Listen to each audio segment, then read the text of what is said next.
All right, welcome to your last lesson for this week. Today we are going to finish up Chapter 9, Lesson 1. And this is just a part 2 from what we talked about yesterday. And remember that yesterday we discussed what a function is, and we talked about how a function is basically a situation where you put something in and you get something else out. And that's a pretty simplified explanation for it, and we're going to get a little bit more exact today. So first off, you need to understand that every function has a function rule. A function rule. So say that I have a function such as y equals x plus 7. My function rule is that I'm going to take whatever x is and add 7 to that. So that would be my function rule. Now, say I have another example of my y value equals 7 minus 3 times x. Well, in this case, my function rule is that I take 7 and I subtract away 3 times whatever x is. So those are two examples of function rules. So the first thing we want to talk about is function notation.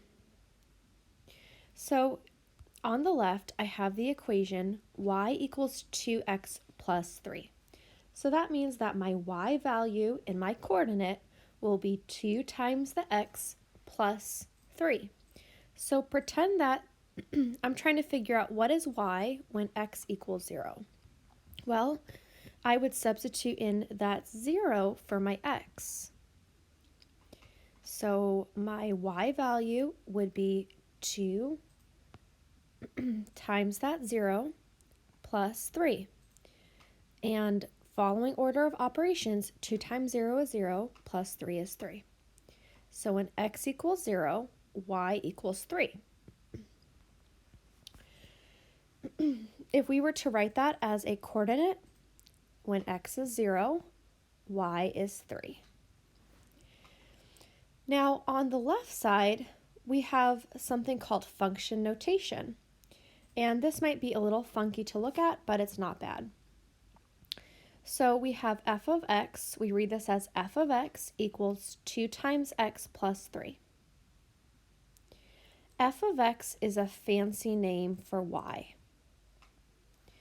And what it means is that we are inputting a value for x to get the value for y. So f of x, or y, equals 2 times x plus 3.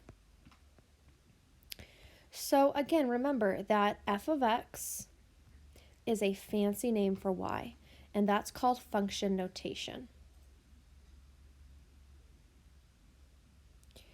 Okay, so again, we're going to keep going back to the fact that a function is a situation where we have a rule and we put something in and we get something else out. So here my rule is f of x equals 4 times x minus 7. And I'm going to find each function value. So I'm going to write this below, f of 5. And that is f of x equals 4 times x minus 7. So that was my function rule. Now notice that in this case, my x is replaced with a 5. So what that means is I'm putting a 5 in, and I will get a value out for my y. So y equals 4. I'm going to substitute in that 5, that was the placeholder for my x, minus 7. Now 4 times 5 is 20, minus 7 is 13. So my answer is that y equals 13.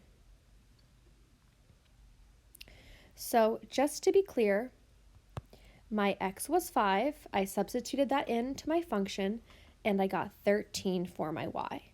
So if I were to write this as a point when x is 5, my y value is 13.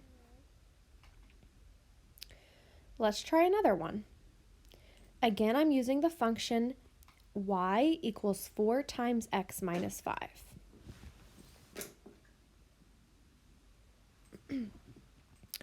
So I'm asked to find what does y equal when x is negative 6.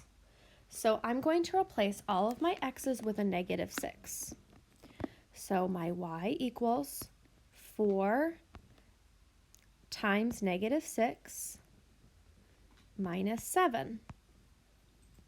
Now 4 times negative 6 is negative 24 minus 7.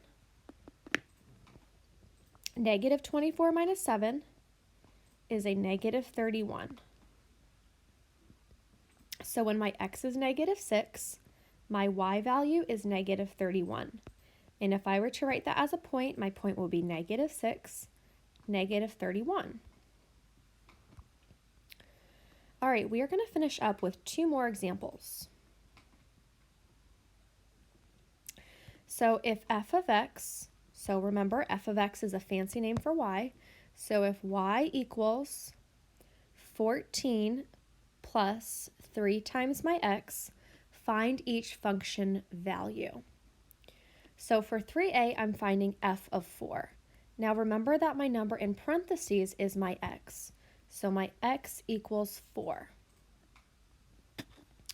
Now I'm going to use my function of y equals 14 plus 3 times my x, which is 4.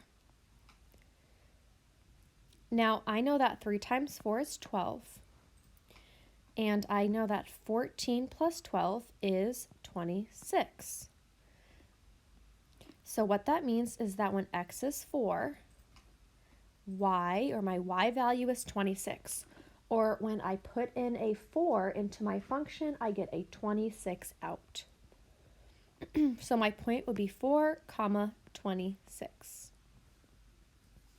if I wanted to graph that. Okay, says find f of negative 7. So again, remember my number in parentheses represents my x, which I will substitute in for all of my x values. So my x value is negative 7. And again, my function was y equals 14 plus 3 times my x, which is negative 7. Okay, so I know that 3 times negative 7 is negative 21. So this is the same as 14 plus negative 21. Now I'm adding numbers with different signs, so I'm going to subtract. 14 minus 21 is 7.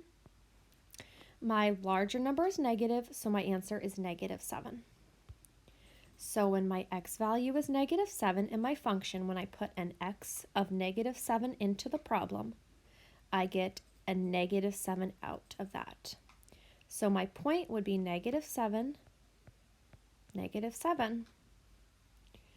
All right, so that wraps up chapter 9. And what I would like for you to do today is a review assignment, which will cover what we learned yesterday, where we learned how to identify a function or not, and then today, where we practice inputting in an x and then getting something else out for our function, which is our y value. So thank you for listening, and go ahead and get started on your assignment, and if you have any questions, let me know. All right, guys, have a great day.